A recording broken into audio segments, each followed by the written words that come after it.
네, 오늘 호세아 이제 시작하도록 하겠습니다. 그 호세아부터 말라기까지 12권인데요. 소예언서라고 부릅니다. 이사야나 예레미야는 어떻게 부르죠? 대예언서라고 부르죠. 이사야, 예레미야, 에스겔, 다니엘까지인데 이 구분 기준은 굉장히 단순합니다. 구분 기준은 분량이에요. 분량이 많으면 대예언서로 분류했고요. 적으면 소예언서로 분류하였습니다. 그 유대인 분류법으로 예언서는 총 8권이잖아요. 그래서 정기 예언서 4권, 후기 예언서 4권. 예전에 나눴었는데 기억하실지 모르겠지만 그냥 들어주시면 될 것 같아요. 그 우리가 흔히 말하는 역사서도 예언서로 유대인 분류에는 분류되죠. 그래서 여호수아, 사사기, 사무엘, 열왕기가 전기 예언서에 속하고요. 이제 후기 예언서는 이 대예언서와 소예언서가 포함이 돼요. 그래서 이제 이사야, 예레미야, 에스겔 그리고 다니엘을 대예언서, 호세아부터 말라기까지 12권을 소예언서로 얘기합니다. 계속 말씀드리지만 분량의 차이입니다. 그래서 영향력, 지명도 이런 구분이 아니에요. 그냥 분량에 따라서 이렇게 나눴다라고 기억해 주시면 좋을 것 같습니다. 호세아 활동 시기는 그 북이스라엘 왕, 예언자들이 북이스라엘에서 활동했던 예언자들이 있고 남유다에서 활동했던 예언자들이 있잖아요. 네, 호세아는 여로보암 2세 그 북이스라엘 왕이거든요. 여로보암 2세 말기인 주전 750년경부터 북이스라엘이 패망하던 주전 722년 사이에 활동했던 예언자입니다. 호세아가 사역했던 시대의 왕은 누구였냐면 여로보암 2세였다. 어떤 인물이냐면 제가 지난번에도 말씀드렸지만 역사가들이 평가하는 훌륭한 왕과 하나님께서 평가하는 훌륭한 왕이 달랐다 그랬잖아요. 이 42명 왕 중에 일반 역사가들 기준으로 볼 때 A+로 여겨지는 왕은 다윗, 솔로몬, 그리고 오므리와 아합, 아주 나쁜 사람들이죠. 그리고 북이스라엘, 그 다음에 여로보암 2세와 우시야, 총 6명입니다. 일반 역사가들이 보는 관점에서 이들이 훌륭했다라는 왕은 다른 기준이 아니라 정치적으로 안정기였고 경제적으로 안정기였고 그냥 군사적으로 굉장히 강대했던 시대였거든요. 그래서 이 6명이 다스릴 때 이스라엘 경제는 아주 풍요로웠어요. 전쟁에서도 승리했고 영토도 확장했고요. 그런데 예언자적 관점, 하나님 관점에서 보기에 다윗을 제외한 나머지 5명은 완전히 낙제점입니다. 다르죠. 관점이 다르기 때문에 일반 역사가들이 보기에는 탁월한 왕이었지만 예언자 관점으로 보기에는 하나님께 충성을 바치지 못했던 것뿐만 아니라 완전히 하나님을 가장 등졌던 왕들인 거죠. 그 중에 한 명이 여로보암 2세였습니다. 이때 이 북이스라엘이라는 나라는 굉장히 강력했지만 빈부의 양극화가 굉장히 심했어요. 여러 번 말씀드렸지만 좀 기억하셔야 될 거는 이 부분입니다. 북이스라엘이 남유다보다 훨씬 강력했습니다. 왜냐면 남유다는 베냐민 지파밖에 없었잖아요. 근데 북이스라엘은 나머지 10개 지파 다 그쪽에 있었단 말이에요. 당연히 북이스라엘이 더 강력할 수밖에 없었어요. 그런 상황이었다라는 것 좀 기억해 주셨으면 좋겠어요. 아무튼 이 여로보암 2세 때 굉장히 이 빈부격차가 심했다라는 거예요. 이 부를 취하는 방식도 정당하기도 했지만 다른 사람들을 억압하고 착취를 통하여 굉장히 많은 부를 축적했단 말이에요. 그런데 이 사람들이 그런 부를 축적하면서 어떤 생각을 했냐면 하나님께서 주신 복이라고 생각했습니다. 그러니까 당연히 이들의 종교적인 열심은 있었겠죠. 하나님 앞에 나아가는 열심은 있었겠죠. 이것을 신명기적인 신학이라고 얘기했던 거 생각나시죠? 신명기 신학, 인과응보 신학이다. 이 사람들의 특징은 무엇이었냐면 자기 일상에서는 굉장히 하나님께서 좋아하시지 않는 행동들을 하였지만 그것을 종교의식으로 대신하려고 했어요. 역설적이게도 종교의식이 화려하고 종교적 헌신이 뜨거울 때 일상에선 하나님이 원하시는 그 삶을 살지 못할 가능성이 굉장히 많습니다. 왜 이런 현상이 또 일어나냐면 부귀영화를 누리는 사람들은 나의 이 부귀영화를 하나님께서 내리신 복으로 이해한다 그랬잖아요. 신명기 신학이에요. 그래서 욥도 욥의 친구들이 너가 받는 이 고난은 분명히 너의 죄 때문에 있는 것이다. 왜냐하면 죄가 없는 사람들이 하나님께 복을 받는다라고 그 당시에는 생각했잖아요. 그래서 이제 그 부정하게 돈을 모음에도 불구하고 하나님께서 주신 복이라고 생각해요. 자신들은 언약 백성이기 때문에. 그래서 그것을 하나님께 다시 돌려드린다라고 얘기하며 또 많은 헌금을 낸다거나 화려한 종교 의식에 후원을 하거든요. 그것이 하나님의 정말 그 원하시는 바와 다르게 내가 이제 받고 있는 이 복이 하나님께서 주신 복이다라는 것을 증명하기 위해서라도 그런 모습이 있는 것이고요. 그리고 또 진짜 그렇게 생각했겠죠. 그래서 하나님께 드리는 것에 대해서는 아까워하지 않는 모습들도 당연히 있었을 겁니다. 그런데 이제 문제는 뭐냐면 이런 삶들을 하나님께서 이제 좋아하셨을까에 대한 부분이죠. 이제 호세아에서는 그것을 계속 얘기하고 있는 것입니다. 일상의 불순종을 종교 의식의 거대함과 화려함을 통해 대신하려고 한 경향들이 이들에겐 있었다. 그래서 본인들은 신앙생활을 잘하고 있고 잘하는 신앙생활 때문에 복을 받는다라고 생각했는데 그들의 삶은 오히려 착취하는 삶을 살았던 모습들이 너무나 많았다라는 겁니다. 호세아는 하나님과 이스라엘의 관계를 부부관계로 설명한 최초의 예언자였어요. 이제 예언서를 보면 죄에 빠진 백성들로 하여금 회개에 이르도록 권면하는 신학적 주제들이 예언서마다 좀 다릅니다. 아모스는 죄악에 빠진 백성들에게 하나님께서 정의로움을 얘기하셨어요. 아모스의 별명이 정의의 예언자잖아요. 저희가 이따가 할 테지만 이사야는 다릅니다. 인간이 범접할 수 없는 하나님의 거룩함과 영광스러움을 강조했어요. 그래서 이사야 6장 보면은 그 그룹들이 나타나고 주께서 높은 보좌에 그 찬양도 있잖아요. 거룩하다 이런 찬양도 있어요. 이제 이사야 말씀의 배경입니다. 에스겔은 신비한 환상을 통해서 하나님의 주권을 강조해요. 그발 강가에 있을 때 불병과 타고 찾아오시는 하나님의 절대 주권을 강조하거든요. 예레미야는 새 마음을 주시는 하나님의 임재를 강조한단 말이에요. 각 예언서마다 그 주제들이 조금씩 다르죠. 호세아의 가장 중심은 뭘까요? 사랑입니다. 하나님의 끊임없는 사랑을 강조함으로 백성들에게 회개를 촉구했어요. 그래서 호세아는 사랑의 예언자라고 불렸습니다. 이제 호세아와 아모스를 비교하거든요. 아모스는 정의의 예언자, 호세아는 사랑의 예언자. 호세아가 강조하고 있는 핵심은 이 신앙이라는 것, 이 신앙의 핵심은 다른 것이 아니라 어떤 종교적인 행위가 아니라 결국 하나님 한 분에게만 집중하는 것이고 하나님 한 분만을 섬기라는 것입니다. 이것을 유일신앙이라고 얘기하거든요.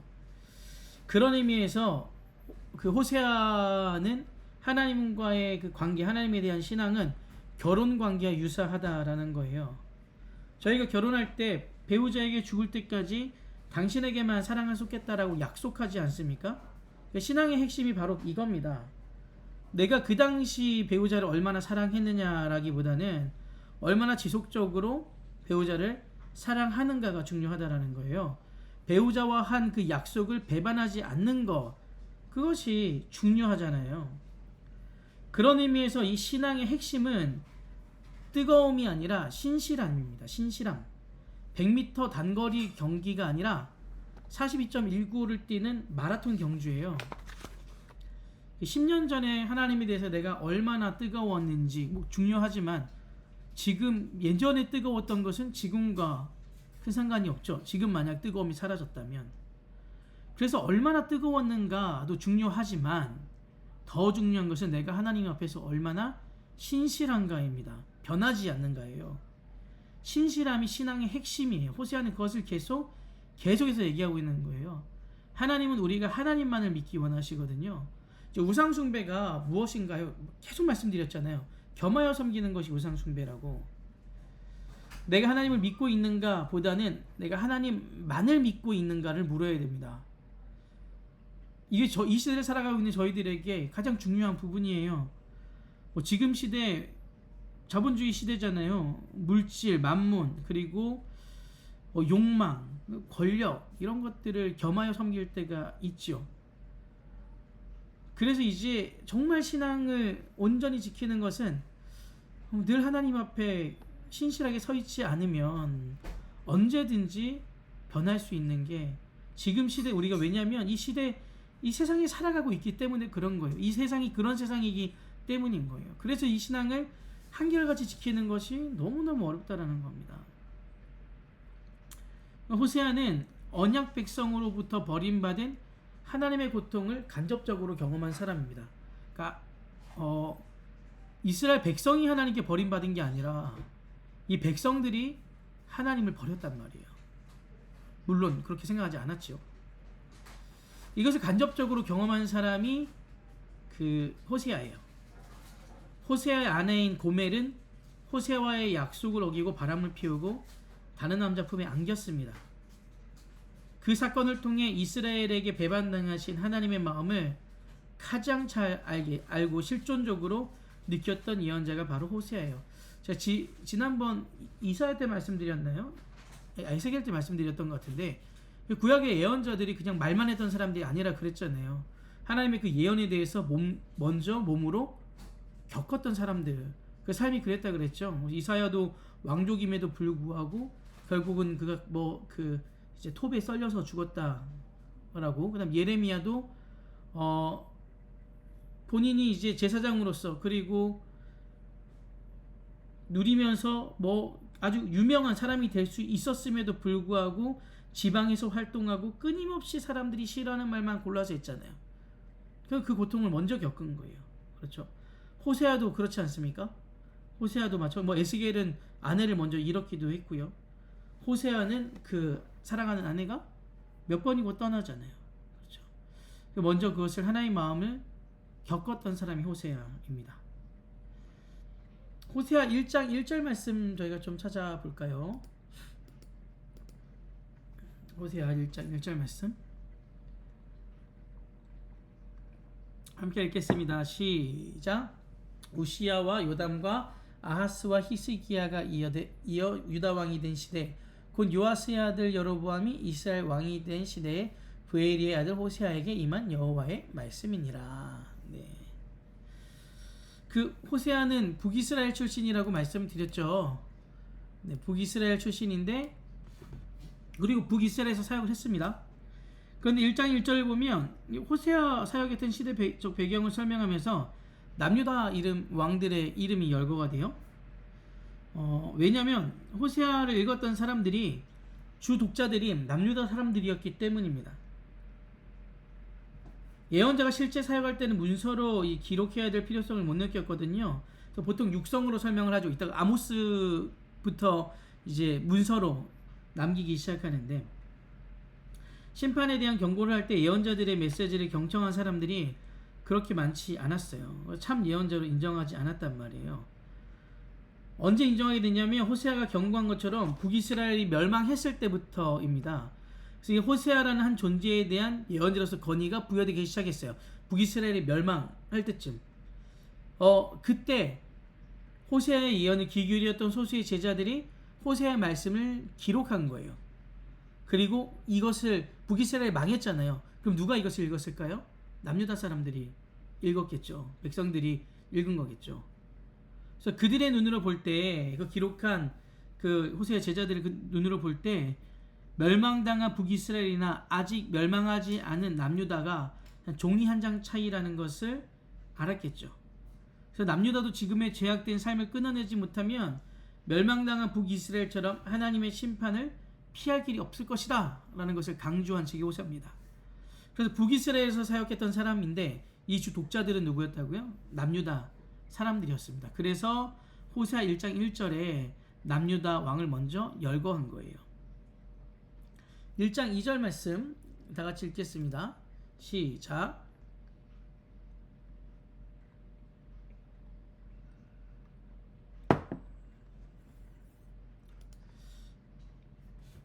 네, 이제 여호와께서 처음 호세아에게 말씀하실 때 여호와께서 호세아에게 이르시되 너는 가서 음란한 여자를 맞이하여 음란한 자식들을 낳으라. 이 나라가 여호와를 떠나 크게 음란함이니라 하시니 호세아가 안으로 맞이한 여인이 고멜이었습니다. 이 고멜의 행동은 호세아에서 이스라엘이 하나님께 대하여 어떻게 행동했는지를 보여주는 거예요. 그 고멜의 행동을 이스라엘 전체를 의인화한 것입니다.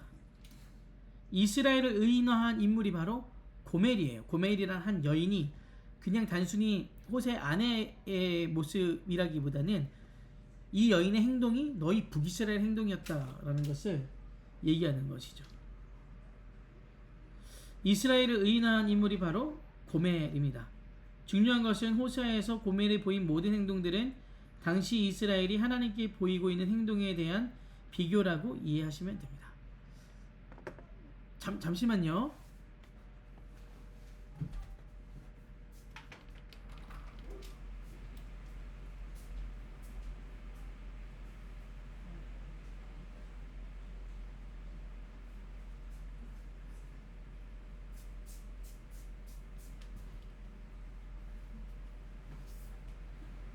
죄송합니다.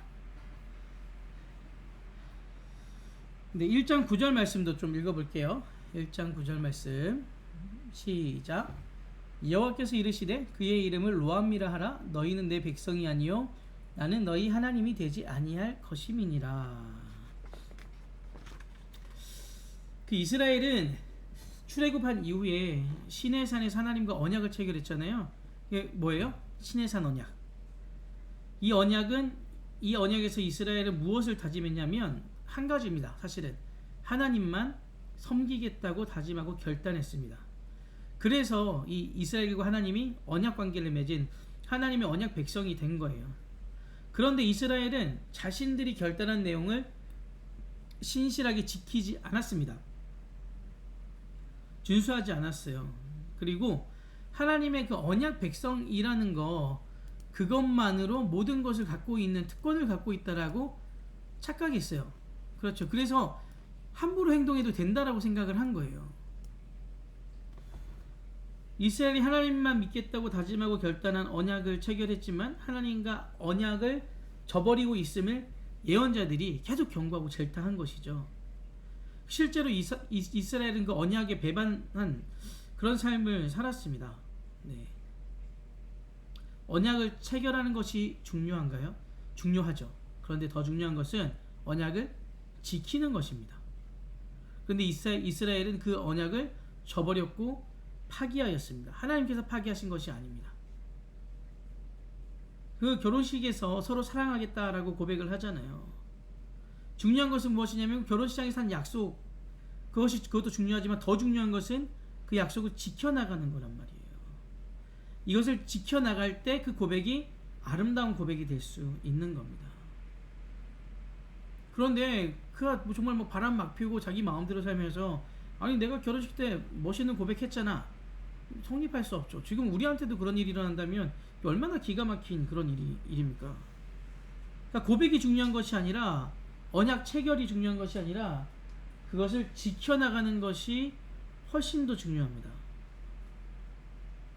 언약은 신실하게 지키는 것이 중요하다라는 거예요. 지금 이게 우리 시대에 지금 시대를 살고 있고 그리고 지금 신앙생활을 하는 우리들에게 어떤 의미일까요? 세례를 받는 게 중요하죠. 세례는 하나님의 자녀가 되는 것을 도장을 찍는 거잖아요. 그런데 이제 그것만으로 내가 모든 것을 구원을 받았다라고 생각하면 안 된다라는 거예요. 세례를 받았으면 세례받은 사람의 삶을 살아야 되는 거예요. 그 약속을 지켜야 되는 것이고 하나님의 자녀답게 살아가야 되는 거예요. 하나님의 자녀라도 하나님의 자녀답게 살지 않으면 어떻게 하나님의 그 자녀라고 말할 수가 있겠습니까? 똑같은 겁니다. 똑같은 거. 그들은 나는 언약 백성이니까 절대로 심판받지 않을 거야 라고 생각했던 것. 그런데 결국 그것이 그들을 망하게 하였잖아요. 이 부분을 통하여 저희들이 신앙생활에 대해서 깊이 생각해 봐야 합니다. 호세아는 그 얘기를 한 겁니다. 호세아 4장 6절 말씀 읽어보겠습니다. 호세아 4장 6절 시작. 고멜이 또 임신하여 딸을 낳음에 여호와께서 호세아에게 이르시되 그의 이름을 로루하마라 하라. 내가 다시는 이스라엘 족속을 긍휼히 여겨서 용서하지 않을 것임이니라. 잠시만요. 잘못 읽었습니다. 제가 1장을 읽었네요. 4장 6절입니다. 다시 읽겠습니다. 시작. 내 백성이 지식이 없음으로 망하는도다. 내가 지식을 버렸으니 나도 너를 버려 내 제사장이 되지 못하게 할 것이요 내가 내 하나님의 율법을 잊었으니 나도 내 자녀들을 잊어버리리라. 여기에 지식이 없다라는 말은 하나님이 정말 원하시는 것이 무엇인지 모른다는 것입니다. 굉장히 심각한 모순이죠. 하나님을 사랑한다고 하면서도 하나님께서 원하시는 것이 그리고 하나님 마음이 무엇인지 알고자 하지 않는 거예요. 그러니까 쉽게 얘기하면 내 마음대로 내가 원하는 방식대로 하나님을 사랑하고 있다라는 거죠. 오늘날도 이런 일들이 반복적으로 일어나고 있지 않나 걱정이 됩니다. 우리 스스로가 신앙생활을 잘한다라고 생각하지만 그것이 내 방식대로 하는 것, 하나님께서 무엇을 원하시는지 보다는 내 방식대로 얘기하면서 나는 신앙생활 이렇게 열심히 하는데 하나님 나에게 어떻게 이렇게 할 수 있습니까? 라고 강변하는 적은 있지 않는지. 네. 내 백성이 지식이 없어서 망하는도다. 하나님을 아는 지식이 없어서 망한다라는 거죠. 하나님께서 무엇을 원하시는지 관심을 갖지 않는다라는 겁니다. 그래서 내가 정말 하나님을 사랑한다고 한다면 하나님이 진정으로 무엇을 원하시는가에 대해 관심을 가질 수밖에 없어요. 그래서 하나님을 더 알아가는 시간이 반드시 필요하죠. 그래서 저희가 지금 이 시간도 성경 공부를 하는 거고요. 그리고 성경 통독도 하는 거고요. 그리고 말씀도 듣는 거이지 않겠습니까? 그렇죠. 정말 중요한 부분이 나오는데 호세아 6장으로 가보겠습니다. 6장 1절에서 3절입니다. 시작. 오라 우리가 여호와께로 돌아가자. 여호와께서 우리를 찢으셨으나 도로 낫게 하실 것이요 우리를 치셨으나 싸매어 주실 것임이라. 여호와께서 이틀 후에 우리를 살리시며 셋째 날에 우리를 일으키시니 우리가 그의 앞에서 살리라. 그러므로 우리가 여호와를 알자. 힘써 여호와를 알자. 그의 나타나심은 새벽빛같이 어김없나니 비와 같이 땅을 적시는 늦은 비와 같이 우리에게 임하시리라 하니라. 호세아에서 가장 잘 알려진 구절이 호세아 6장 1절 3절 말씀이고 그리고 호세아 6장 6절 말씀이죠. 이것은 이제 누구에게 한 말인가에 대한 주장들이 있긴 있는데 이 말씀의 정말 핵심은 여호와를 알아야 된다라는 겁니다. 여호와를 힘써 알아야 한다. 이게 6장 6절이랑 좀 이어서 같이 봐야 되는데요. 6장 6절 말씀도 같이 좀 읽어보겠습니다. 시작. 나는 인애를 원하고 제사를 원하지 아니하며 번제보다 하나님을 아는 것을 원하노라. 네. 그러니까 이스라엘의 가장 큰 문제는 뭐냐면 이 기도의 부재가 아니었어요. 이스라엘의 문제는 기도의 내용과 일치되지 않는 삶의 그 문제였습니다. 기도를 많이 한다는 것 자체만으로는 의미가 없죠. 하나님의 그 음성에 귀를 기울이고 하나님의 마음을 닮아가는 것이 기도의 핵심이거든요. 그래서 여러 번 말씀드렸잖아요. 기도는 기도를 통해서 나를 하나님 앞에서 내려놓는 거다. 내가 원하는 것을 내리고 포기하고 하나님께서 바라시는 것을 향하여 나를 이제 순복하는 거, 순종하는 거라 그랬죠. 예수님의 기도가 그렇잖아요. 이 잔을 피하게 해달라고 했는데 결국 무엇이라고 기도해요? 내 뜻대로 하지 마시고 하나님 뜻대로 하게 해달라. 이것이 기도의 핵심이거든요. 기도를 통하여 하나님께서 그 원하시고 바라는 것이 무엇인지 찾아가는 겁니다. 이스라엘의 문제는 기도의 부재가 아니었어요. 하나님의 그 마음과 하나님의 그 사랑에 대해서 관심이 없다는 것에 문제가 있었죠. 그 호세아 6장 6절의 핵심도 그거예요. 하나님을 아는 것은 하나님과 일치가 되는 것이고 일상의 삶에서 하나님의 뜻을 구현하며 살아가는 것입니다. 안다라는 단어 기억하시나요? 그 야다라는 단어? 인지적으로 동의를 하는 것이 아니라 하나님과 관계를 계속 맺어가면서 그분에 대해서 알아가는 것이 야다라 그랬잖아요. 그러니까 인지적으로 내가 하나님의 존재에 대해서 아는 것을 말하는 것이 아니라 관계적으로 하나님과 계속 관계를 맺으면서 그 하나님께 나를 드리고 그리고 더 깊어지고 그 관계가 끊어지지 않고 신실하게 계속 이어져 가는 거. 제가 개인적으로 호세아 6장 6절 말씀을 너무 좋아해가지고 제 아이디에 대부분 모든 게 다 앞에 호세아가 붙어 있거든요. 그리고 저희 첫째 이름 아들이 아인인데 호세아 6장 6절 말씀을 가지고 지었습니다. 하나님을 아는 사람이 되라라는 뜻인데, 네, 알게 되겠죠. 네. 이제 호세아 13장 좀 볼까요? 13장 11절 말씀입니다.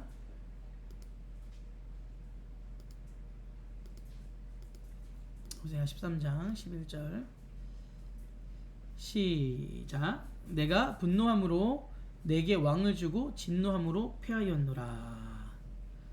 어떤 뜻이냐면 호세아는 이스라엘의 그 왕정 제도가 하나님의 뜻이 아니라는 것을 최초로 선포한 예언자예요.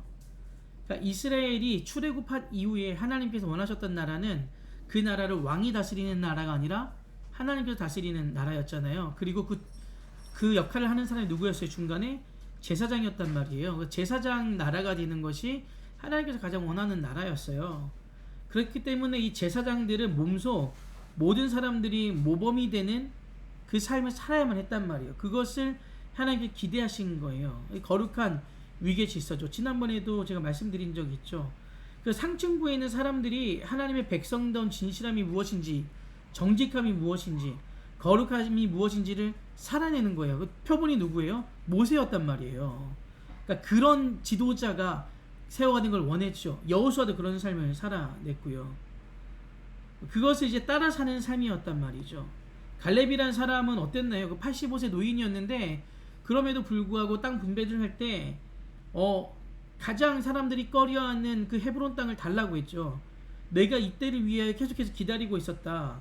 무엇이냐면 먼저 남들이 가장 가기 싫어하는 그곳에 본인이 가는 거예요. 기도하면서 준비하면서.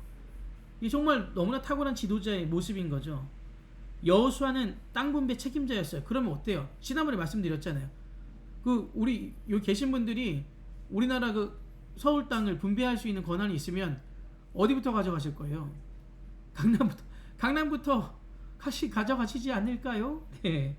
그런데 여호수아는 어땠어요? 다 분배하고 마지막 딥나세라라는 아주 가파른 경사지를 차지했어요. 이것이 하나님께서 원하시는 거룩한 그 위계질서 제사장 나라의 모습이었단 말이에요. 근데 사무엘 시대에 일어서서 사람들이 왕을 요청하잖아요. 주변에 보니까 다 왕들이 있으니까. 그러니까 이스라엘이 약한 이유가 우리를 통솔하는 왕이 없기 때문이다라는 대단한 착각을 했죠. 왕은 구약시대 하나님의 기름 부어받은 인물 가운데 하나였는데 이제 왕, 제사장, 예언자들이잖아요. 하나님의 그 선택된 사람들이라는 거예요. 그런데 이 왕들이 잘못된 길로 가니 공동체가 멸망의 길로 간 것이 갈 수밖에 없었죠. 이것을 예리하게 비판한 사람이 호세아였습니다. 내가 분노함으로 내게 왕을 주고 진노함으로 그 왕들 다시 폐하였다라는 거죠. 다 폐하였다라는 거죠. 하나님께서는 이스라엘 백성과 가장 깊은 그 사랑을 나누고 싶으셨다라는 거. 호세아가 그 사랑의 그 예언자이잖아요. 그러면서 몸소 그 고멜을 통하여 너희들 배반한 너희들을 그 지적하는데 그럼에도 불구하고 계속 데리고 오죠. 하나님의 마음이 그렇다라는 거예요. 가장 원하시던 것은 무엇이었을까요? 그대로 혼내시고 지적하려고 하는 게 아니라 돌아오라는 거죠. 돌아오라. 그리고 나를 좀 알아달라. 내가 어떤 존재인지, 하나님 어떤 존재인지, 얼마나 너희들을 사랑하는지 그 관계를 맺자라는 거죠. 이례적으로 뜨거운 어떤 그 사랑을 하고 끝내는 관계가 아니라 계속해서 그 언약을 지켜나가는 백성이 되라는 겁니다. 저희들에게 동일하게 말씀하시는 겁니다. 하나님께서 저희들에게 원하시는 것은 이례적으로 무엇인가를 드리거나 그리고 뜨거운 어떤 단기간의 행동들로 하는 것이 아니라 끊임없이 하나님과 사랑을 이어져가는 것, 하나님과 그 신실한 사랑을 맺어져가는 것. 결혼생활처럼 결혼생활 가운데 그 결혼식에서 맺었던 언약이 유효한 것은 그때 그냥 약속이 아니라 이 약속을 지켜가는 것이 결혼생활의 가장 중요한 부분이듯 하나님과 언약 백성이라면 그 약속을 지켜나가는 겁니다. 그래서 하나님을 더 알으라는 거예요. 하나님께서 어떤 마음인지 그 마음을 알아달라는 거예요. 하나님께서 무엇을 보고 있는지를 봐달라는 거고, 계속해서 저희 예언서 들어와서 하는 내용들이 다 이 내용들이잖아요. 그 중에 호세아는 이 직접 하나님의 그 사랑을 실천한 사람이었습니다. 떠나버린 이스라엘을 그 고멜에 비유하면서 그 삶을 살았던 것이죠. 그래서 저희들도 마찬가지로 하나님을 알기에 힘쓰는 저희들이 되길 정말 소망합니다. 그리고 하나님과 신실하게 그 관계를 계속해서 이어갔으면 좋겠습니다. 네, 이렇게 호세아에 대해서 마무리하도록 하겠습니다. 이제는 요엘입니다. 요엘. 오늘 아모스까지 할 겁니다. 요엘은 히브리어 이제 좀 짧죠. 총 3장밖에 되지 않잖아요. 근데 히브리어 성경에는 4장이에요. 그런데 이제 대부분 다 저희는 3장으로 되어 있는 70인경에 그렇게 되어 있죠. 한글 성경 그 요엘서 2장 28절에서 32절 굉장히 짧은 부분인데 이 부분이 히브리어 성경에는 3장으로 되어 있습니다. 그리고 한글 성경 3장이 히브리어 성경에는 4장으로 되어 있는 것이죠. 핵심 구절은 2장 13절입니다. 한번 찾아볼까요? 요엘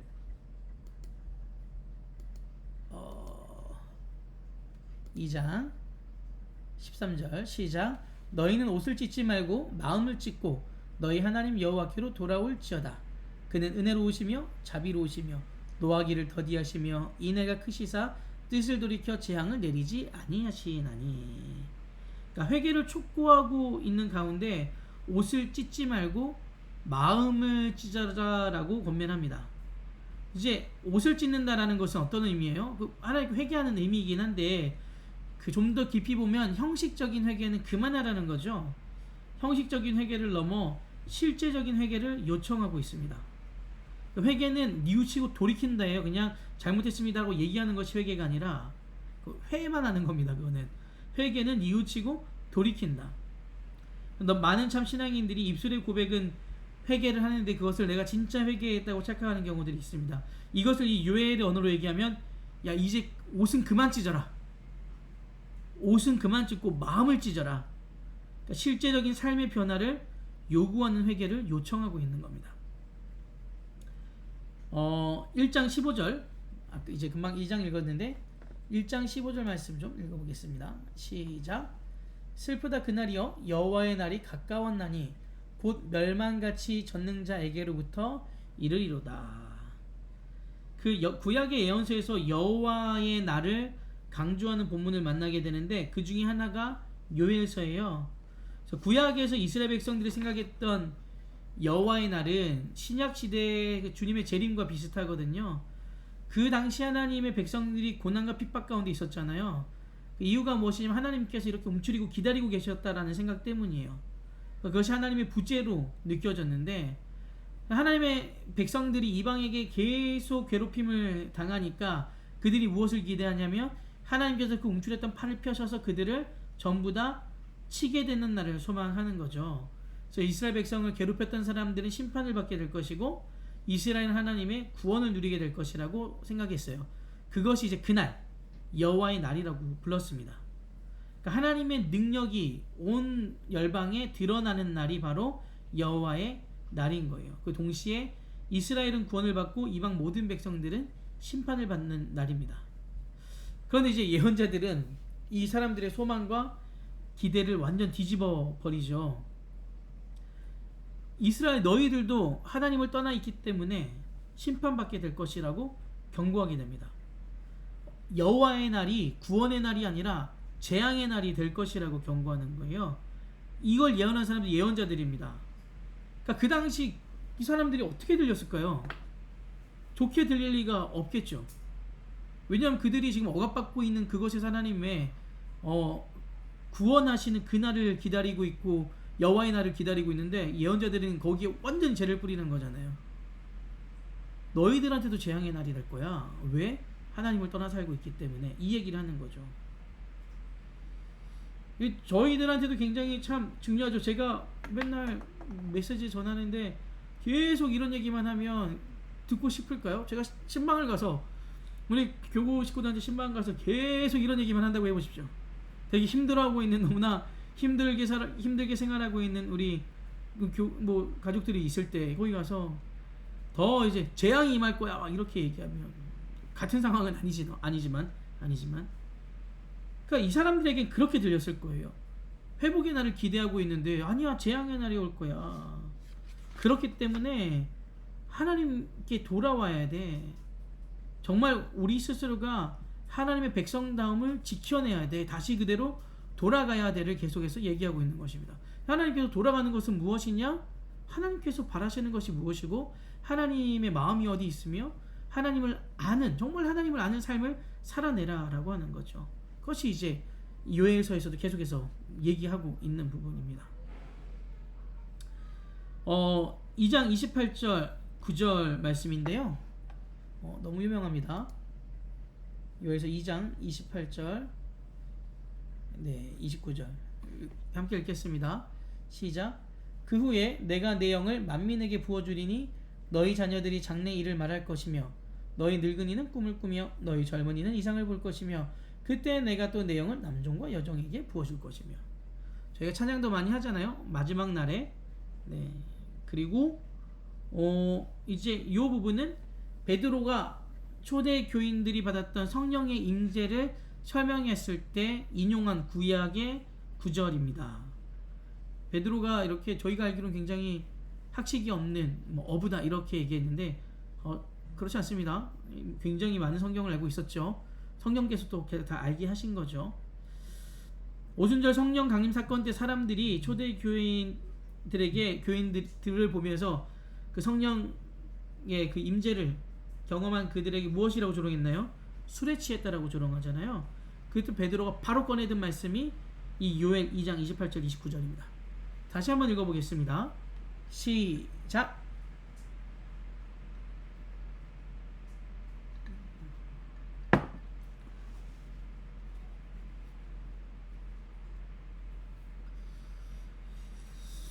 네, 마지막 29절 말씀은 사실 그 시대 사람들이 보기엔 아주 충격적인 말씀이죠. 당시에 종이라고 하는 존재는 사람 취급을 못 받았잖아요. 그런데 하나님의 영이 누구에게도 임해요? 남종에게도 임하고 여종에게도 임한다라는 거예요. 하나님의 사랑을 만민에게 그 성령을 부어주실 것이라는 것이 요엘 2장의 핵심이에요. 이 말씀이 성취된 게 언젠가요? 네, 신약시대로 가서 오순절 성령 강림 사건입니다. 모든 사람들에게 하나님의 성령이 임하는 것. 그리스도의 몸된 교회 안에서 그 사제들만 성령을 독점하는 것이 아니라 그리스도의 몸된 교회를 이루는 모든 지체들이 성령과 만남을 가지게 되고 성령과 소통하게 된 것입니다. 이것을 얘기하면 만인사제라고 얘기하잖아요. 만인사제. 만인사제가 구현되기 위해서는 교회를 이루고 있는 신앙인 한 사람 한 사람이 말씀으로 충만하고 성령으로 충만해야 되는 거예요. 이 마틴 루터가 종교개혁 이후에 개신교가 강조한 것이 만인사제죠. 그 성직자들만 하나님과 소통하는 것이 아니라 성직자를 통해서만 하나님 말씀을 듣는 것이 아니라 하나님의 백성 한 사람 한 사람이 하나님의 말씀을 듣고 하나님과 소통할 수 있다는 거예요. 누구를 통해서요? 성령을 통해서 경험할 수 있다라는 겁니다. 이것이 여전히 불가능하다라고 얘기하는 것이 카톨릭이죠. 저희는 하지만 그렇지 않습니다. 베드로가 얘기한 부분, 이 예언이 실현된 게 바로 성령 강림 사건 이후에 모든 사람들에게 동일하게 그 주님의 영이 임하였다라는 것이죠. 그 배경이 되는 것이 이제 요엘 2장 28절 29절입니다.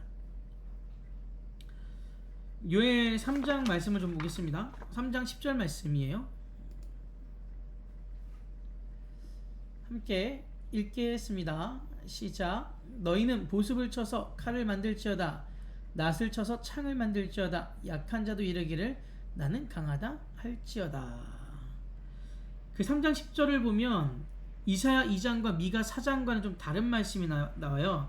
이사야 2장과 미가 4장에는 어떤 얘기가 나오나요? 계속 여러 번 말씀드렸는데 칼을 쳐가지고 칼과 창을 쳐서 농기구들을 만들잖아요. 낫을 만들고. 그게 무엇이에요? 이게 평화 종말론이라고 말씀드렸던 거 생각나시죠? 하나님의 사람들이 하나님의 말씀을 받아들인 이후에 전쟁을 그만두고 그것들을 오히려 농기구로 바꿔서 함께 더불어 살아가는 것. 그러니까 하나님의 말씀이 삶에서 실현되는 것. 이것이 이제 평화 종말론이라고 얘기했잖아요. 하나님의 말씀을 배운 결과 실제적으로 나의 삶이 변화되는 것이에요. 그래서 어떻게 변화되느냐? 사람을 찌르던 그 사용했던 칼과 창을 이제는 땀 흘려 일하는 농기구로 바꿨다라는 거. 남의 것을 빼앗아 살아가는 삶이 아니라 노동하여 생계를 책임지는 삶으로. 그런데 이제 요엘 3장 10절을 보면 이것이 뒤집어 나오는 거예요. 오히려 보습을 쳐서 칼을 만들지어다, 낫을 쳐서 창을 만들지어다. 완전히 반대라는 건데, 이제 이것으로 이렇게 얘기하는 거잖아요. 이 말씀은 그 열국의 군사들로 하여금 칼과 창을 만들어서 하나님 심판에 한번 맞서봐라 라고 경고하는 말씀이에요. 그러니까 진짜 그렇게 살으라는 게 아니라 너희 한번 그렇게 해봐라. 하나님께서 여러 민족을 심판하신다라는 거거든요. 그래서 너희가 그 심판을 피할 수 있을 것 같느냐? 너희들이 아무리 그 농기구를 뭐 창이나 칼로 만든다고 해가지고 하나님의 군대와 맞설 수 있겠냐? 그럴 수 없다라는 거죠. 그러니까 실제로 전쟁을 준비하라는 것이 아니라 이것을 피할 수가 없다라는 겁니다. 가능성이 없다라는 거예요. 그래서 어떻게 해야 돼요? 하나님께로 돌아오라는 거죠. 하나님께로 돌아와라. 그 의미입니다. 그러니까 이제 요엘서는 굉장히 짧아요. 이제 마무리가 다 됐는데 이제 요엘서에서 얘기하는 부분들은 여호와의 날이라고 부르는 그 부분, 그것이 너희들에게 재앙이 될 수 있으니 하나님께 돌아오라 라는 것이고요. 되게 중요한 부분이 그 오순절 성령 강림 사건에서 베드로가 구약을 인용한 부분이 요엘서 2장 2장 말씀이죠. 정확히 좀 보면 2장 28절 29절 말씀인데, 이 예언이 실현된 것은 그 마가의 다락방에서 있었던 성령 강림 사건에 대한 예언이기도 하였지만, 또 이제 그 하나님께서 이제 온 성령에 대한 부분들을 어떤 특정 집단에게만 주는 것이 아니라 모든 사람들이 하나님과 만나야 되는 그 부분들을 설명해 주고 있는 것입니다. 그래서 중요한 것이 저희들이 삶에서 하나님을 계속해서 만나고 그분과 신실한 관계를 맺어져 가는 것. 그들은 어떻게 된다고요? 심판을 피한다라고 오늘 요엘에서 얘기하는 것이고, 그렇게 돌아오라라는 경고의 메시지가 담겨져 있는 책이 바로 요엘입니다. 네, 이렇게 요엘을 또 마무리하도록 하겠습니다. 아마 소선지서는 이렇게 빨리빨리 넘어갈 것 같아요. 총 12개가 있는데 분량이 굉장히 짧지요. 물론 긴 부분도 있지만 호세아나 뭐 좀 스바냐 같은 경우는 좀 길기는 하지만 그래도 이렇게 좀 넘어가도록 하겠습니다. 아모스는 또 짧지 않습니다. 정리를 잘 해주시면 좋을 것 같아요. 이제 아모스 말씀 보겠습니다. 아모스는 아까 제가 한번 말씀드렸죠. 자신의 이름으로 예언서를 쓴 최초의 문서 예언자입니다. 아모스 이전의 예언자를 문서 이전 예언자로 부르고요. 저렇게 꼭 기억하진 않아도 되는데, 아모스 이후 예언자를 문서 예언자라고 불러요. 아모스 때부터 자신의 이름을 내걸고 예언서를 기술하기 시작한 거죠. 아모스 이전의 예언자 중에 가장 유명했던 사람들 누구예요? 엘리야, 엘리사, 굉장히 유명했어요. 그런데 자신의 이름으로 예언서를 남기지 않았잖아요. 이 사람들 열왕기에 등장하는 사람들이죠. 제일 핵심적인, 열왕기에서 핵심적인 사람들이죠. 그런데 아모스 이후부터는 자신의 이름으로 예언서를 남기는 예언자들이 등장해요. 아모스, 호세아, 이사야, 미가, 나훔, 하박국, 스바냐, 예레미야, 에스겔 등 많은 예언자들이 자신의 이름으로 예언서를 남겼습니다. 왜 그랬냐 보니 아모스는 주전 760년경에 사역했습니다. 아모스가 이사야보다 빨리 사역했던 사람입니다. 성서 학자들은 다윗과 솔로몬 시대 이후에 그 이후에 고대 히브리어가 탄생했을 것이라 보고 있거든요. 이때가 주전 10세기 말이에요. 그래서 히브리어가 등장한 시기에 당연히 소수의 사람들만 알았겠죠. 그러다가 주전 8세기가 되면서 고대 히브리어가 많은 사람들에게 알려지게 됩니다. 이사야 말씀 한번 찾아볼까요? 이사야 8장 1절 말씀 찾아볼게요.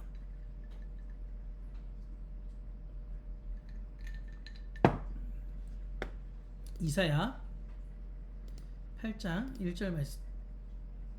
네, 1절 말씀 함께 읽겠습니다. 시작. 여호와께서 내게 이르시되 너는 큰 서판을 가지고 그 위에 통용 문자로 마알살랄 하스바스라 쓰라. 네, 통용 문자로 마알살랄 하스바스라 쓰라 라고 기록되어 있죠. 여기에 통용 문자라는 표현이 나옵니다. 이사야는 아모스보다 한 세대 이후의 인물인 사람이에요. 그러니까 아모스가 이사야보다 먼저 활동했던 사람이란 말이에요. 그러니까 이사야 때 히브리어가 통용 문자가 됐다라는 거잖아요. 그래서 아모스는 그 히브리어로 예언한 첫 번째 최초의 예언자고요. 그리고 그 이후에 히브리어로 예언서를 기술한 사람들이 많이 등장하게 되는데 대부분이죠. 이 예언서에 나온 사람들, 이들을 문서 예언자라고 부르는 것입니다. 아모스 4장 5절 말씀 찾아보겠습니다. 시작. 누룩 넣은 것을 불살라 수은제로 드리며 낙헌제를 소리내어 선포하려무나 이스라엘 자손들아 이것이 너희가 기뻐하는 바니라 주 여호와의 말씀이니라. 여기서 이제 기뻐하는 바라라는 구절이 중요한데 이스라엘 백성들은 하나님을 위해 이 모든 것을 하고 있다라고 얘기하는 거예요. 뭐 낙헌제도 그렇고. 그런데 하나님께서는 아모스를 통해 어떻게 말씀하시냐면 지금 이스라엘이 행하고 있는 것은 이스라엘 백성들이 기뻐하는 것을 바라는 것이지 하나님과 아무런 상관이 없다라는 겁니다. 아모스 5장 21절에서 24절 보겠습니다. 이어서 볼게요. 아모스 5장 21절에서 24절 아주 유명한 구절입니다. 시작. 내가 너희 절기들을 미워하여 멸시하며 너의 성회들을 기뻐하지 아니하나니 너희가 내게 번제나 소제를 드릴지라도 내가 받지 아니할 것이요 너희 살찐 희생의 화목제도 내가 돌아보지 아니하리라. 내 노래 소리를 내 앞에서 그칠지어다 내 비파 소리도 내가 듣지 아니하리라. 오직 정의를 물같이 공의를 마르지 않는 강같이 흐르게 할지어다. 여기에도 보시면 하나님이 원하시는 것이 나오잖아요. 24절. 하나님은 이스라엘 공동체 안에서 정의가 물같이 공의가 마르지 않는 강같이 흐르기를 원하셨어요. 그런데 이스라엘 백성들은 무엇에 집중하고 있어요? 너희 절기라고 얘기하시잖아요. 21절. 그 유월절이나 오순절이나 초막절 이 모든 것은 하나님께서 지키라고 한 절기란 말이에요. 그런데 지금 이스라엘이 지키고 있는 모든 절기는 하나님과 아무런 상관없는 절기로 되어버렸다는 거예요. 너희들이 좋아하는 성회가 되어버렸다는 거죠. 하나님과 아무런 상관이 없다는 겁니다. 그러니까 이 당시 이스라엘 백성들에게 충격적이었겠죠. 그러니까 저희들에게 이렇게 얘기하는 거랑 똑같은 거예요. 너희 매일 드리는 새벽 예배나 저녁 기도회 그거 나랑 무슨 상관이냐. 너희가 좋아서 모이는 거 아니냐. 화려한 성가대나 오케스트라 연주가 나랑 무슨 상관이 있느냐. 너희들 노래소리일 뿐이다. 이렇게 얘기한다면 저희들 정말 충격이 크겠죠. 우리는 이것이 하나님을 기뻐하는 일이라고 생각하고 하는데 하나님은 예언자들을 통하여 그것을 무엇이라 얘기했냐면 아모스를 통하여 너희들이 기뻐하는 일이다 라고 얘기하는 거예요. 하나님이 원하시는 것에는 관심이 없고 너희들이 원하는 것을 하나님께서 원하신다라는 것을 빙자해서 한다라는 거죠. 그래서 하나님은 아모스를 통해 이렇게 얘기하시는 겁니다. 너희 절기고 너희 성회다. 그리고 그것을 이제 그쳐라 라고 얘기합니다. 그래서 하나님께서 원하시는 바가 무엇인지 얘기합니다. 공의와 정의가 흘러넘치는 공동체, 그것을 내가 원하는 것이다. 하나님께서 이스라엘을 선택하신 목적이 그거라고 말씀드렸잖아요. 미시파트와 체다카 오랜만에 듣죠. 그러니까 하나님께서 정의와 공의, 이거 히브리어 원어로 미시파트와 체다카잖아요. 이것이 땅 신학에서 말하는 임대료란 말이에요.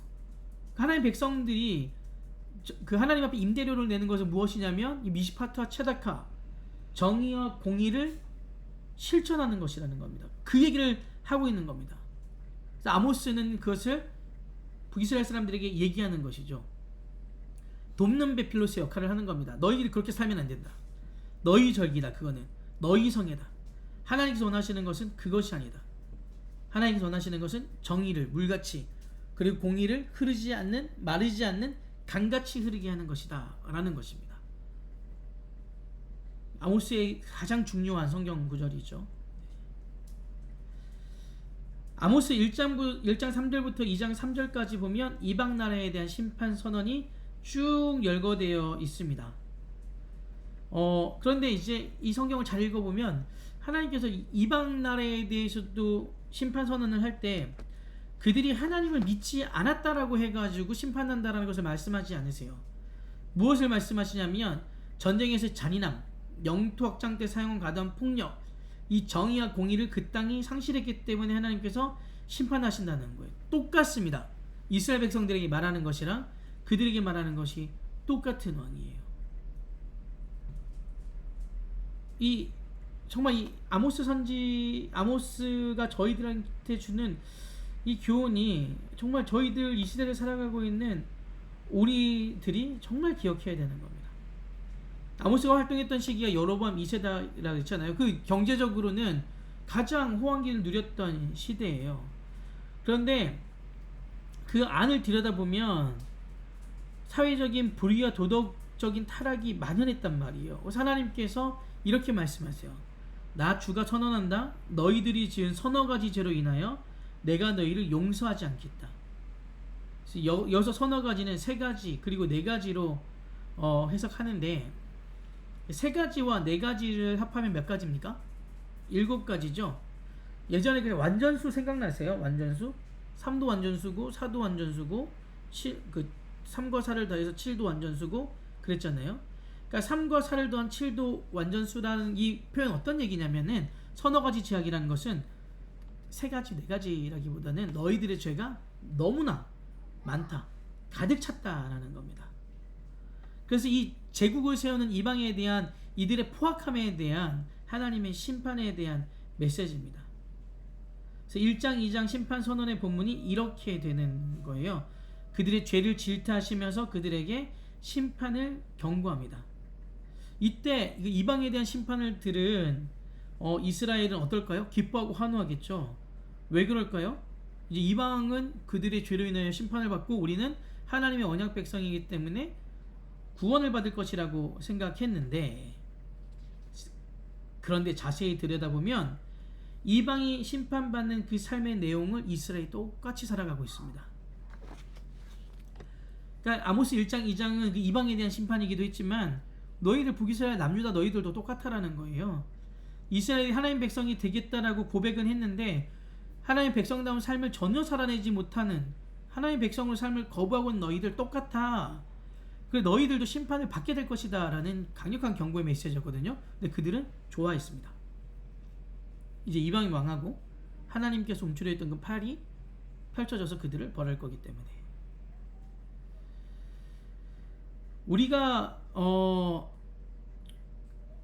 아까도 계속 말씀드렸지만 저희가 이 세상에 살고 있잖아요. 그렇기 때문에 이 세상에 속해 있기 때문에 세상의 시류를 완벽하게 거슬러 올라가는 것은 정말 너무너무 어려운 일이에요. 그래서 분별하는 것이 정말 중요합니다. 에베소서 1장 23절을 보면 교회를 그리스도의 몸이라고 얘기한단 말이죠. 그리스도의 몸, 예수님께서 현 시대에 계시다면 예수님이 선포하고자 하는 말씀을 현 시대에 누가 선포해야 돼요? 교회가 선포해야 됩니다. 그리고 예수님께서 이 땅 가운데 행하시고자 하는 것을 교회가 살아내야 되는 거예요. 그것이 바로 교회가 그리스도의 몸이라는 의미란 말이에요.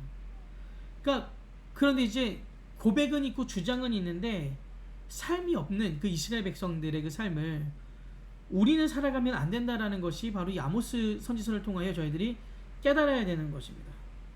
삶이 없으면 모든 고백은 거짓말이라는 거예요. 그렇잖아요. 아무리 사랑한다고 얘기해봐야 사랑하는 그 모습을 보이지 않으면 누가 믿습니까? 처음에는 믿어주겠죠. 한두 번은 믿어주겠죠. 그런데 알게 되는 거죠. 요한 1서 2장 16절이 말하는 것처럼 오늘날 세상을 지배하는 것이 육신의 정욕, 안목의 정욕, 이생의 자랑. 근데 이런 정신으로부터 해방돼야 되는 곳이 교회라는 거예요.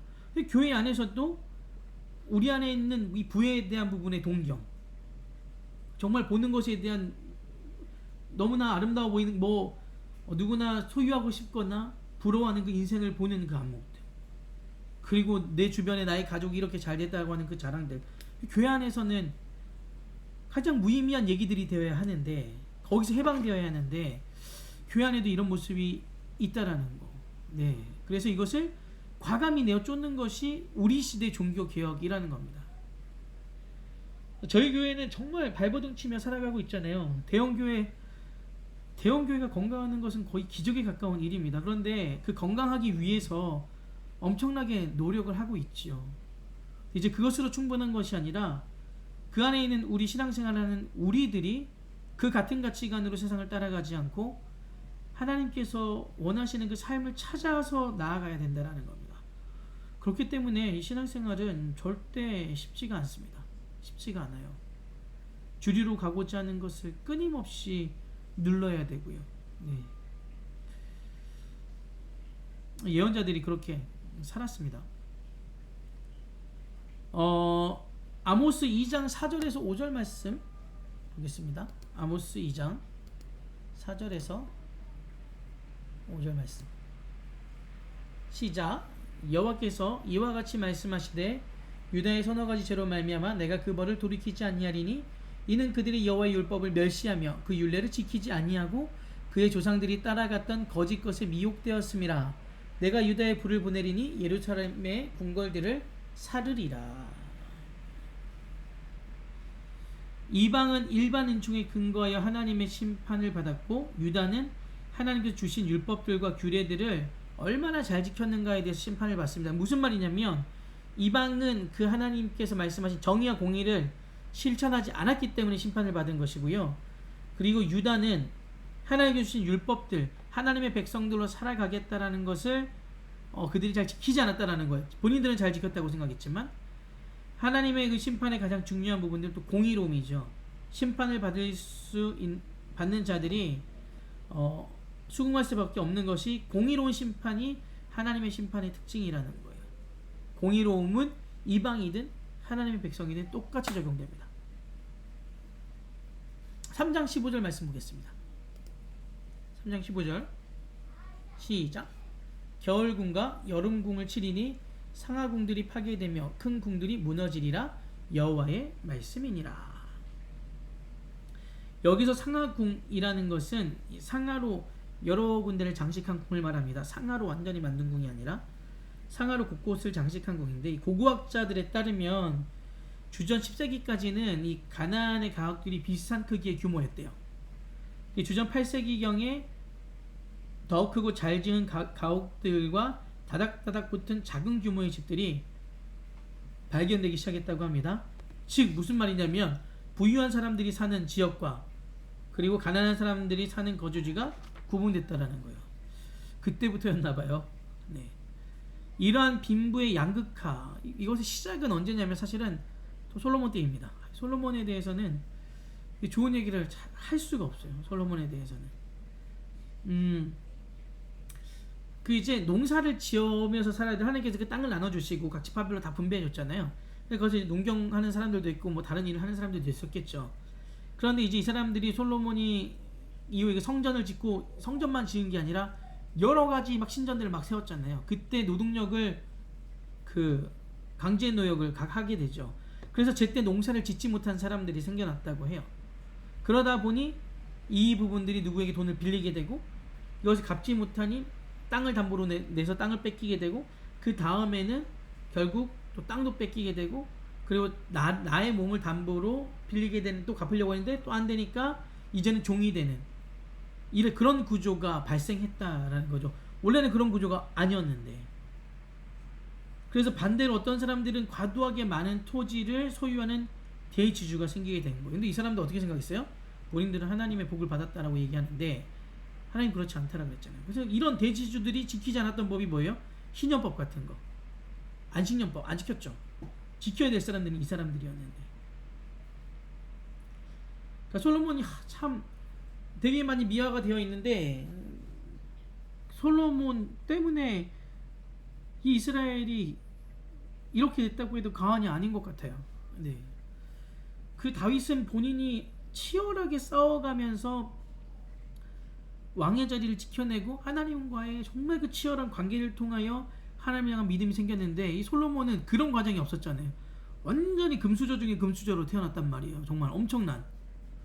그러니 그가 뭐 교육은 잘 받았기 때문에 지혜는 있었을지 모르겠으나, 그런데 너무 똑똑해서 그랬나 봐요.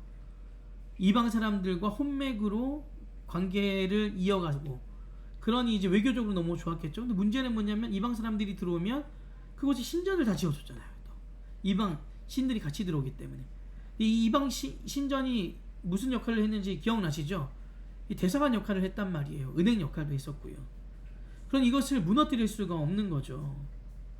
그러니까 솔로몬 때문에 너무나 많은 그 다윗이 세워놓은 그 모든 것들을 이때부터 무너져 내리기 시작했습니다. 솔로몬 당시는 괜찮았지만 그 아들 세대부터 나라가 갈라지게 되고 그런 일들이 있었던 거죠. 이때부터 어떤 부익부 빈익빈이 크게 생겨났다라는 겁니다. 4장 4절 말씀을 보겠습니다. 4장 4절 시작. 너희가 베델에 가서 범죄하며 길갈에 가서 죄를 더하며 아침마다 너희 희생을 3일마다 너희 11조를 드리되. 여기서 나오는 베델과 길갈은 그 당시 종교적으로 중요한 장소가 있었던 곳이에요. 종교적 명당입니다. 5장 5절 말씀 보겠습니다. 5장 5절 같이 설명드릴게요. 시작. 베델을 찾지 말며 길갈로 들어가지 말며 브엘세바로도 나아가지 말라. 길갈은 반드시 사로잡히겠고 베델은 비참하게 될 것임이라 하셨나니. 베델과 길갈, 이제 브엘세바까지 추가되는데 이스라엘 백성들이 가장 좋아했던 예배 장소입니다. 그런데 하나님께서 그곳으로 가지 말라고 하세요. 그러니까 그들이 아무 소리가 정신 나간 거 아니야 라고 생각을 했겠죠. 하나님께서는 이렇게 말씀하세요. 종교적 명당에서 이름난 그곳에 가서 예배 드리려고 하지 말고 여호와를 찾으라. 5장 6절입니다. 너희는 여호와를 찾으라. 그리하면 살리라. 그렇지 않으면 그가 불같이 요셉의 집에 임하여 멸하시리니 베델에서 그 불들을 끌 자가 없으리라. 하나님께서 뭐라고 말씀하세요? 여호와를 찾으라. 근데 이 사람들은 본인들이 베델에 가서 예배드리고 길갈에 가서 예배드리고 브엘세바에 가서 예배드리는 것을 여호와를 찾는다라고 이해를 했단 말이에요. 그런데 하나님께서 말씀하시는 것은 제발 그곳에 가서 너희가 원하는 예배를 드리지 말고 정말 하나님께서 원하는 것이 무엇인지를 찾으라는 거예요. 그들의 종교 행위를 받지 않겠다라는 거예요. 하나님께서 원하시는 그 예배를 드리라는 거죠. 매 주일 나와서 앉아서 말씀 듣고 아멘하고 때로는 울고 감동받고 찬양을 통해서 손을 들고 하는 그것으로만 만족하는 것이 아니라 그 예배를 통하여 말씀하신 하나님의 소리를 듣고 그대로 살아가라는 거예요. 하나님께서 무엇을 원하시는지를 찾으라는 거예요. 내가 원하는 것으로 하나님을 끌고 오지 말고, 그래서 내가 하나님 예배 잘 드렸습니다 얘기하는 것이 아니라 끊임없이 하나님께서 원하시는 것이 무엇인지를 찾아가라는 거죠. 그 하나님께서 원하시는 삶이 이 아모스 시대에는 무엇이었나요? 정의와 공의를 행하는 것이었죠.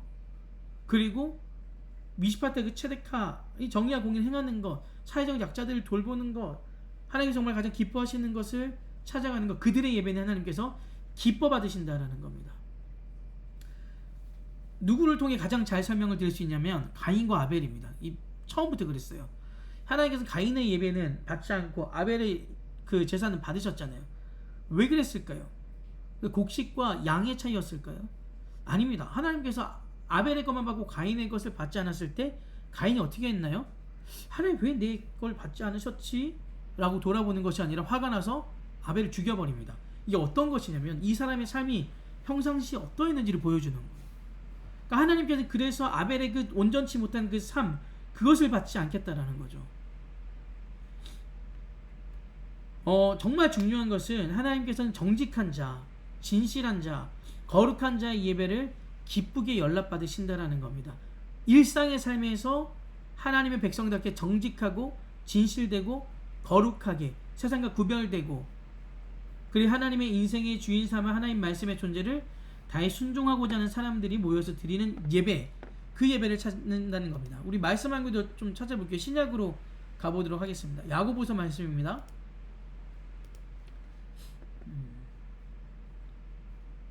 야고보서 2장 말씀, 2장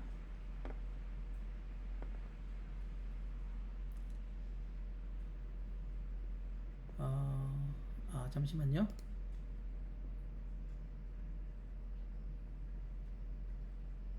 (27절입니다) 1장 27절, 야고보서 1장 27절 함께 읽겠습니다. 1장 27절 시작. 하나님 앞에서 정결하고 더러움이 없는 경건은 곧 고아와 과부를 그 환난 중에 돌보고 또 자기를 지켜 세속에 물들지 아니하는 그것이니라. 이 경건에 대해서 얘기할 때 고아와 과부를 환난 중에 돌보는 것, 이것을 구약적인 언어로 얘기하면 정의와 공의를 실현하는 거예요. 그리고 또 하나가 뭐예요? 새 속에서 자기를 지켜서 물들지 않게 하는 것이다. 거룩함이라는 것이 바로 이거라는 거죠. 일상의 삶에서 하나님의 백성답게 정직하고 진실되고 거룩하게 세상에 물들지 아니하고 사회적 약자들을 돌보는 것, 그리고 하나님께서 바라보시는 그곳에 우리들의 마음과 또 물질을 드릴 수 있는 것, 그런 삶, 일상의 삶을 하나님께서 가장 기뻐하신다라는 겁니다. 그리고 그런 사람들이 모여서 드리는 예배를 하나님께서는 기뻐 받으신다라는 거죠. 이것이 그 아모스에서 계속해서 말씀하고 있는 부분입니다. 아모스 그 7장 10절 17절은 참 예언자 아모스와 거짓 예언자 아마샤와의 대결 이야기예요. 아마샤는 그 7장 10절에 보면 베델의 제사장이거든요. 그 북이스라엘의 초대 왕이 여로보암이잖아요.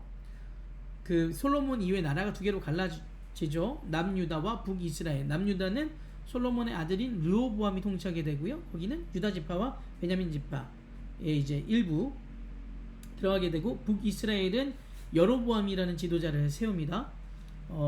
하나님께서도 여로보암에게도 약속하세요. 다윗과 같이 그 하나님 앞에 온전한 자가 되면 그를 통하여 하나님께서 일하신다라고 말씀하신단 말이에요.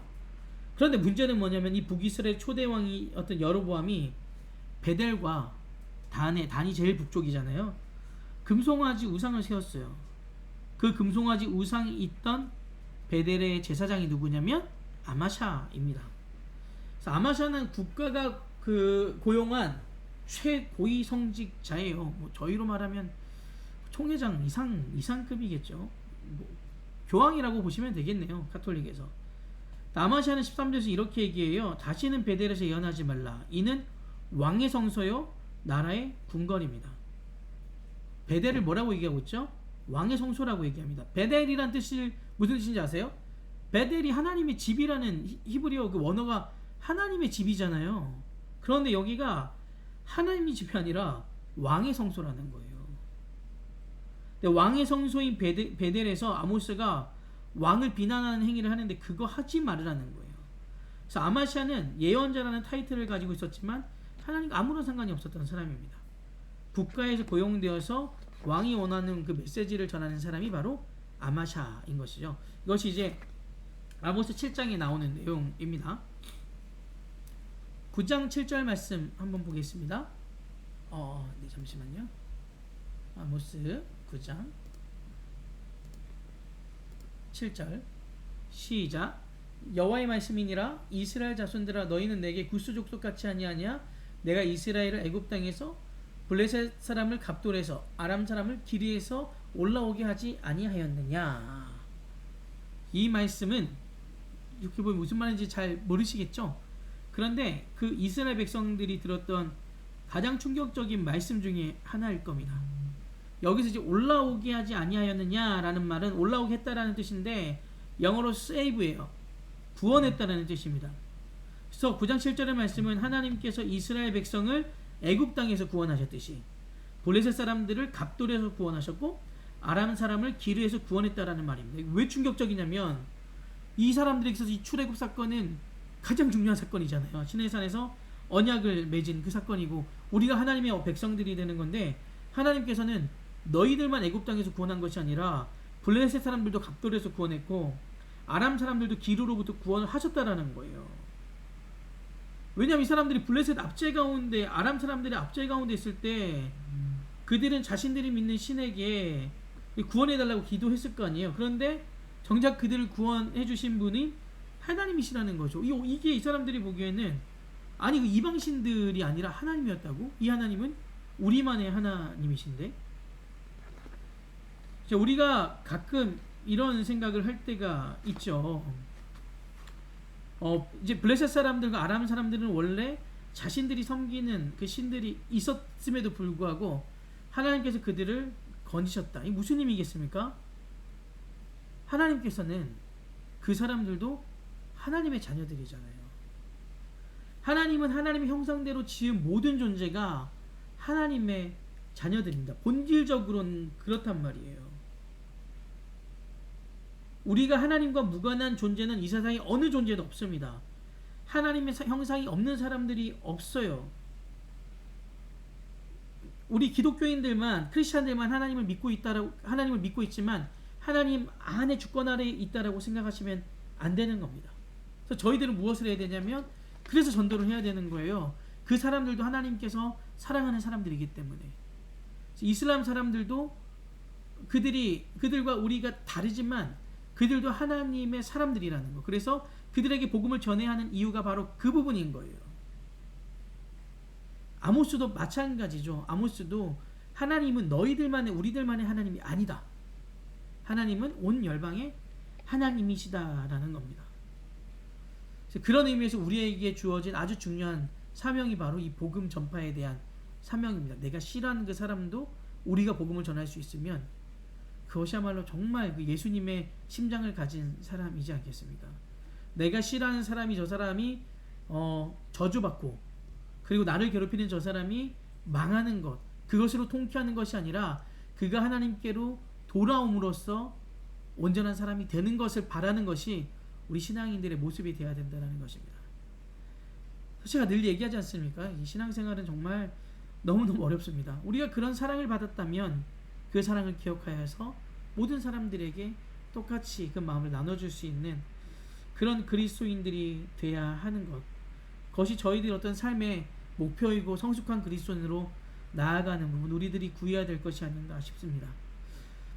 오늘 저희가 이제 호세아, 요엘, 아모스를 읽어봤는데 다 이제 다른 그 주제들은 다르지만 중요한 것은 그냥 한 문장으로 표현하면 하나님과 우리들의 신앙생활은 신실함입니다. 신실한 삶.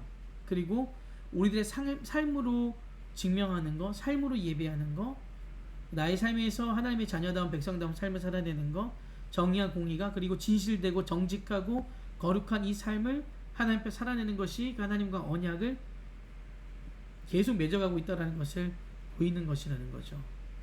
늘 말씀드리지만 이 구원은 출발점입니다. 종착점이 아닙니다.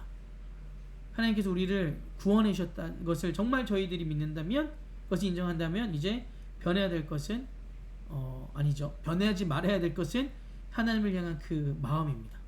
한때 뜨거웠다가 식는 거, 막 뜨거웠는데 나의 삶을 돌아보다가 하나님을 잊게 되는 거, 이것이 어떤 거예요? 그 내 땅에 뿌려진 씨 비유가 바로 이런 거잖아요. 하나님 말씀을 듣긴 들어도 아예 씨가 자라지 않는 경우가 있고, 말씀 들었는데 세상에 대한 염려 때문에 금방 마음을 또 빼앗겨 버리는 거, 또 때로는 그 환란으로 인하여 또 하나님을 멀리하는 거. 그런데 좋은 땅에 뿌려진 씨는 열매를 맺는 삶이라는 거죠. 이 열매가 뭐 풍요로움 이런 것들이라기보다는 이 열매가 나를 통하여 많은 사람들이 하나님을 알게 되는 것, 그것이 바로 아브라함 12장에 나오는 그 부르신 그 복의 근원이 되게 하는 삶의 목적이기도 했죠. 이 또 저희가 이제 이렇게 성경을 계속 읽어가고 하면서 항상 하나님 앞에 신실된 삶으로 나아가는 저희들이 되었으면 좋겠습니다. 하나님께서 그런 저희들을 보고 정말 기뻐하실 것이고요. 그런 삶을 살아내며 하나님 앞에 나가 예배드리는 저희들의 예배를 기뻐하신다라고 하셨습니다. 그 은혜가 저희들 가운데 있길 바랍니다. 이렇게 오늘 호세아, 요엘, 아모스 긴 시간이었는데요. 마무리하도록 하고요. 다음 주는 저희가 마지막 주 화요일까지 구약을 끝내야 하기 때문에 다음 주는 제가 미리 녹화를 해서 화요일날 올려드릴게요. 그래서 그때 꼭 들어오셔서 보셨으면 좋겠고, 같은 8시에 제가 주소를 바로 들어가서 볼 수 있도록 오픈하도록 하겠습니다. 다음 주는 뭐 길지 않게 진행하도록 할게요. 오늘도 고생 많으셨습니다. 제가 기도하고 마무리하겠습니다. 하나님 감사합니다. 오늘도 긴 시간 동안 또 저희 성경 공부하게 하시고 또한 귀한 은혜를 주셔서 감사합니다. 오늘 나눈 내용들을 기억하게 해주시고 신실하게 하나님 손을 붙잡고 살아가는 하나님의 백성들 되게 하여 주시옵소서. 우리 주 예수 그리스도 이름으로 기도합니다. 아멘. Recording stopped.